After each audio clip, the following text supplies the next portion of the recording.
On this Thursday night, Canada's Prime Minister fires back at the U.S. President. Canada doesn't live because of the United States. Canada thrives because we are Canadian. Skepticism and questions about Donald Trump's framework on the future of Greenland. I don't know what's concrete. Our Heidi Petracek is in Greenland's capital. A 5-year-old boy detained by ICE in Minnesota. The agent took the child out of the still running car. The outrage and conflicting versions of what happened. Plus, signs the days of being a Toys R Us kid are disappearing. It kind of sucks. The one-time retail giant's shrinking footprint and mounting money problems.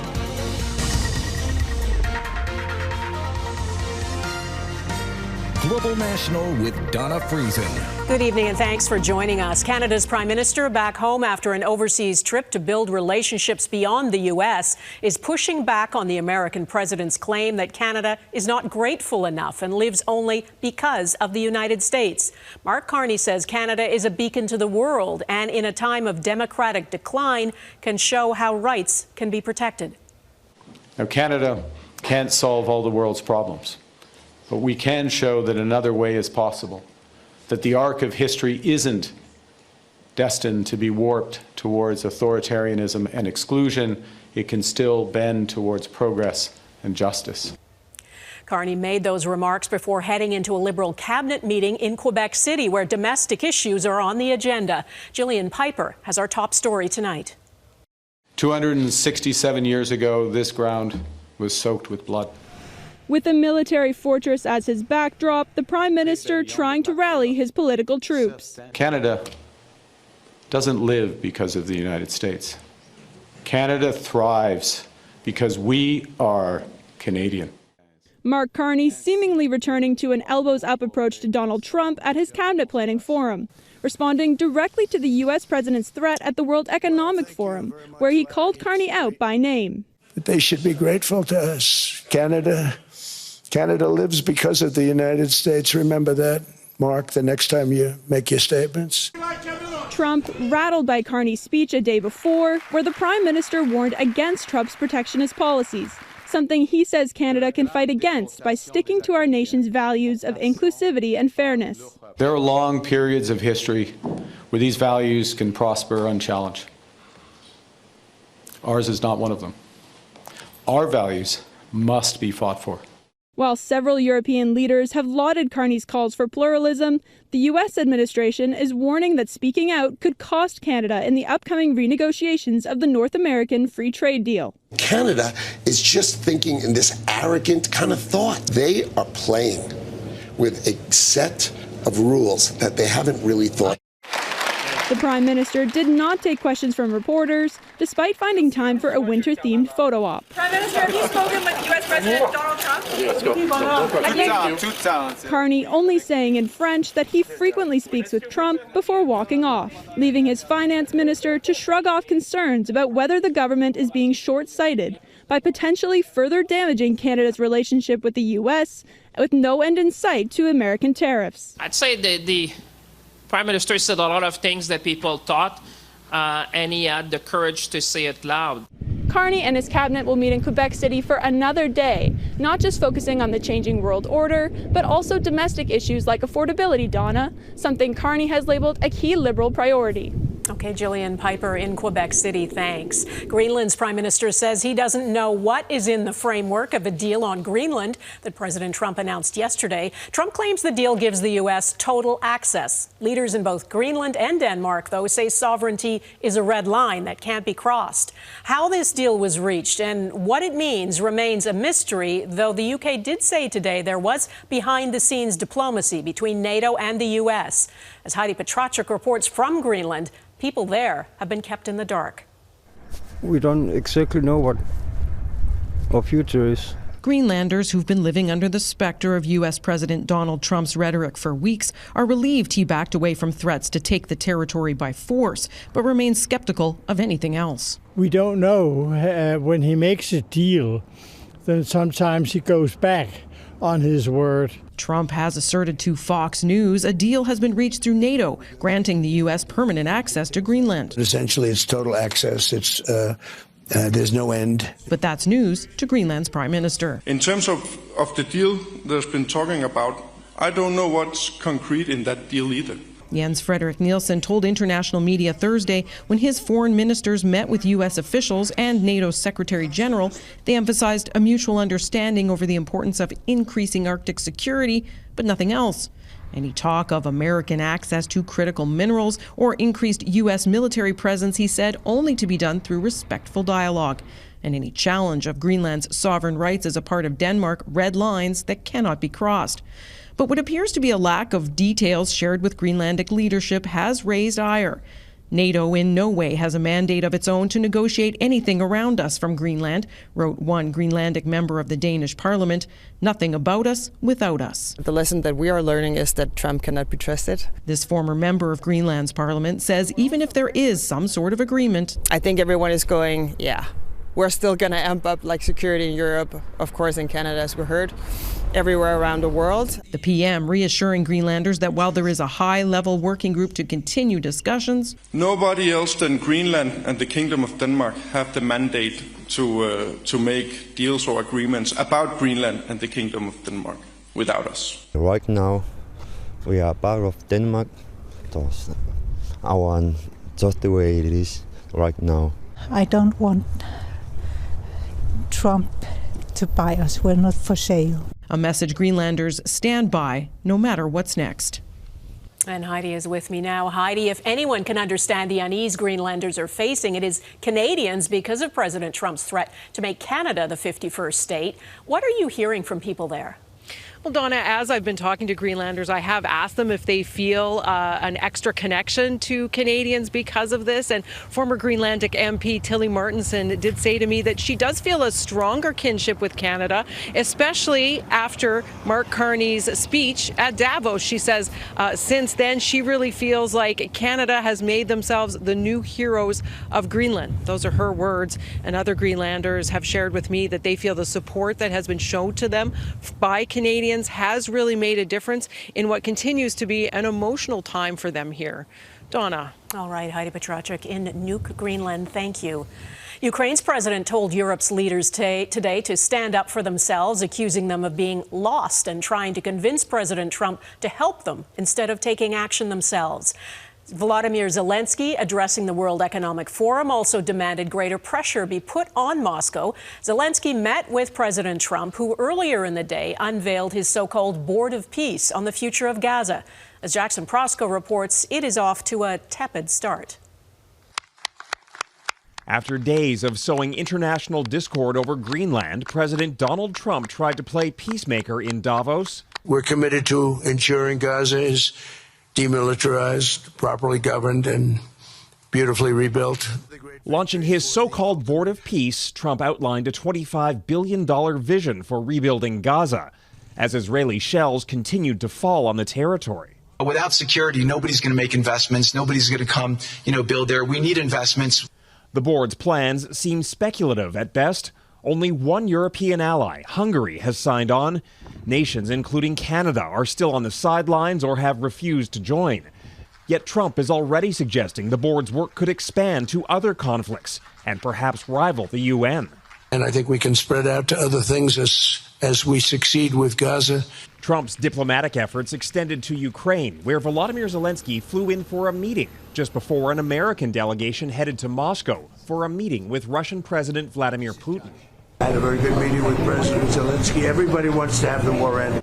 Zelensky says he agreed to post-war security guarantees and a trilateral summit between Ukrainian, American, and Russian delegations in the Middle East. I think we've got it down to one issue, and we have discussed iterations of that issue, and that means it's solvable. There's plenty of talk. Ukraine wants to see action. After years of promises that a deal could be near, Zelensky urged European leaders not to give up now. When you refuse to help people fighting for freedom, the consequences return, and they are always negative. Trump's rush to claim progress on both Gaza and Ukraine hides the fact that these are complicated conflicts with no quick fixes in sight. Skepticism runs deep, but the White House is anxious to prove the president can deliver lasting peace. Donna?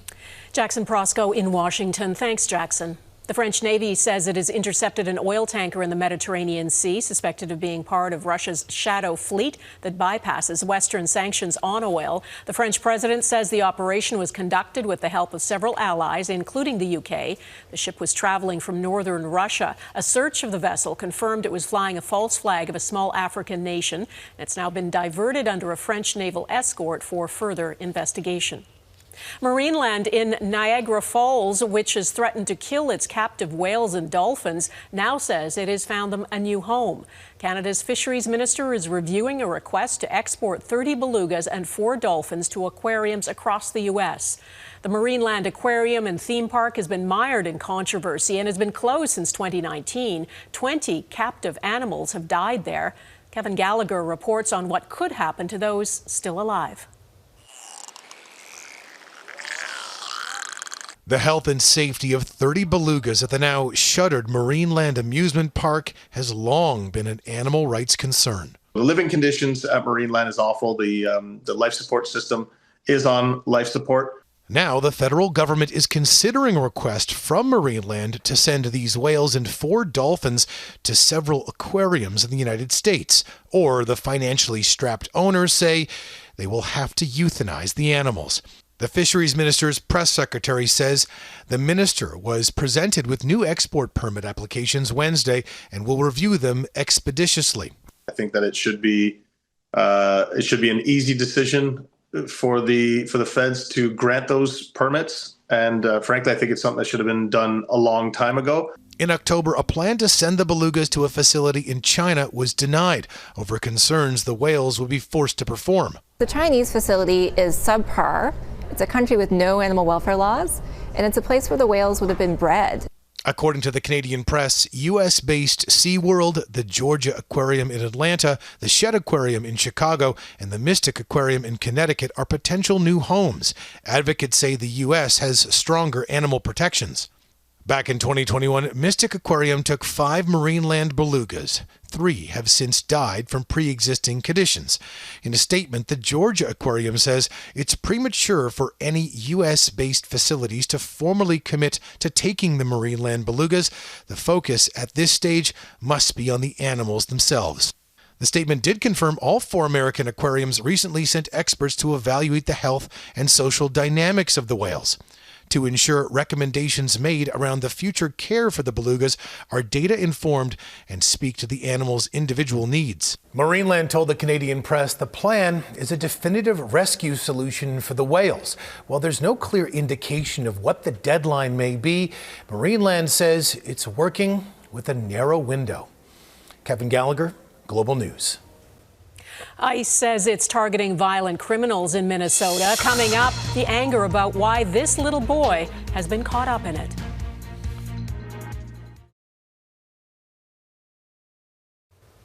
The Trump administration justifies the immigration crackdown underway in that country as an effort to keep Americans safe from what it calls the worst of the worst criminals who are in the country illegally.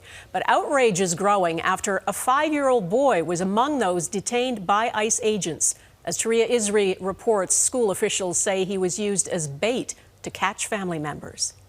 Liam Ramos was taken into ICE custody still wearing his Spider-Man backpack. A 5-year-old child was apprehended with his father while in their driveway, just having arrived home from this preschool classroom. The school district in Minnesota says it did not stop there. The agent took the child out of the still running car, led him to the door, and directed him to knock on the door, asking to be let in order to see if anyone else was home, essentially using a 5-year-old as bait. The school's superintendent says he's one of 4 of their students who have recently been detained. It's the latest flashpoint in a widening immigration crackdown in Minnesota. No! Shit! Earlier this month, an ICE officer killed 37-year-old Renee Good, touching off intense protests. A preliminary private autopsy released by her family's lawyer shows she was shot at least 3 times, suffering wounds to her arm, breast, and head. U.S. Vice-President JD Vance visited Minneapolis, defending ICE enforcement efforts and refuting the Minnesota School District's version of events. I do a little bit more follow-up research. And what I find is that the 5-year-old was not arrested, that his dad was an illegal alien, and then when they went to arrest his illegal alien father, the father ran. This family was not eluding ICE and posed no safety, no flight risk, and never should have been detained. On social media, Minnesota Governor Tim Walz said this campaign of retribution has got to stop. The Ramos family's lawyer says Liam and his father are being held at a detention center in Texas. Why detain a 5-year-old? You can't tell me that this child is going to be classified as a violent criminal. A lingering question for a family and a state in turmoil. Touria Izri, Global News, Montreal. President Trump is suing the United States' largest bank and its CEO, saying he was discriminated against following the attack on the Capitol back in 2021. The U.S. president's lawyers say J.P. Morgan Chase stopped offering him banking services in the wake of the January 6th attack, calling it a case of political debanking. Just yesterday, the bank's CEO, Jamie Dimon, publicly criticized Trump's immigration policy at the World Economic Forum in Davos. I don't like what I'm seeing, with 5 grown men beating up little women.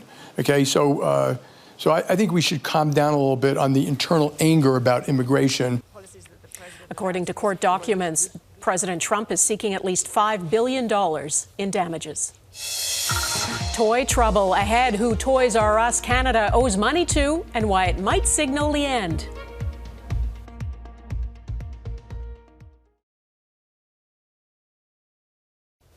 Toys R Us Canada is in financial trouble. The once popular toy store chain is facing at least 7 lawsuits from landlords seeking unpaid rent, and many of the store's locations have shut down. The company has also suspended online shopping.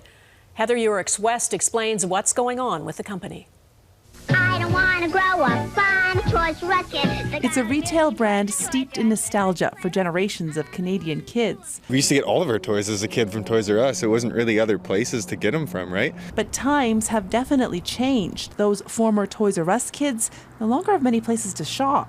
There were more than 80 locations across the country when the company's owners purchased Toys R Us in 2021. As of this week, every Calgary location has now been shuttered, and across the country, stores are either closed or have plans to close soon. Toys R Us Canada is in trouble. It was a shot at revival that didn't really work or is not working. As we're seeing. The company is also facing at least 7 lawsuits filed by its landlords seeking more than $31 million in unpaid rent and damages. While its website says we're making improvements and notes online purchases are temporarily suspended. Toys R Us Canada was saved from the brink of death back in 2017 when its U.S.-based parent company filed for bankruptcy. It's since been owned by 2 different private equity investment firms. But the equity that came in really didn't do anything to address underlying root issues. And we've just come full circle again where financially it's not a viable model. I think it's very disappointing because I've been going to those stores all my life pretty well and with the kids and that. So yeah, no, it's pretty sad. It kind of sucks. Like, I don't know. The internet's kind of killing places like that, and I don't think they got on the internet thing fast enough. From bikes to trains to video games. The biggest toy store of an era gone by. It seems all the Toys R Us kids have now grown. Heather Urix-West, Global News, Calgary. Search teams are looking for several people who are missing after a landslide in New Zealand.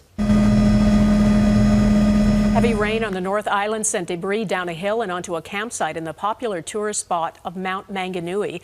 A Canadian was nearby when the landslide hit. And the whole room just started shaking violently. Like it was, we could not, like, it was like a freight train driving right past you, and we could not grasp what has just happened. We looked outside the window and there was a caravan in the hot pool. To the east, in the Gisborne region, homes and roads have been covered in mud and debris after a landslide there killed 2 people and cut power to thousands. Canadian contenders next. The Oscar nominations are out. The homegrown talent getting recognized.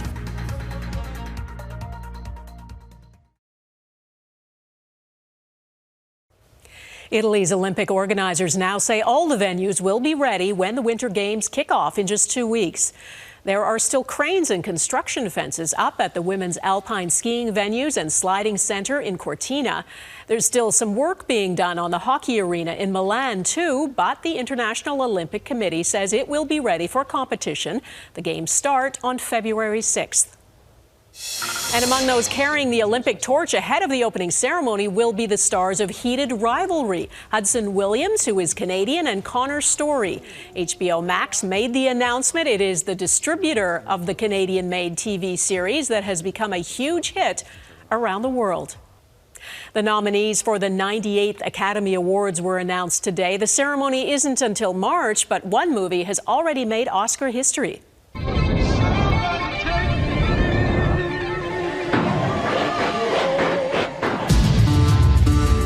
The horror musical Sinners is nominated in 16 categories, including Best Picture. That sets a record for the most Oscar nominations for a single film. The politically charged action thriller One Battle After Another followed closely behind with 13 nominations. Canadian talent, of course, is on the board as well. The Canadian teams behind Guillermo del Toro's Frankenstein have nods for Best Makeup and Hairstyling and Production Design. And who could forget about K-pop Demon Hunters? Co-directed by Canadian Maggie Kang, the international smash hit is nominated for Best Animated Movie and Best Song. That is Global National for this Thursday. I'm Donna Friesen. Tonight's Your Canada is High River, Alberta. We'd love to see your Canada. Please email it to globalnational@globalnews.ca. And thanks for watching. Colleen Christie will be at the anchor desk tomorrow, and I will see you again next week. Bye-bye.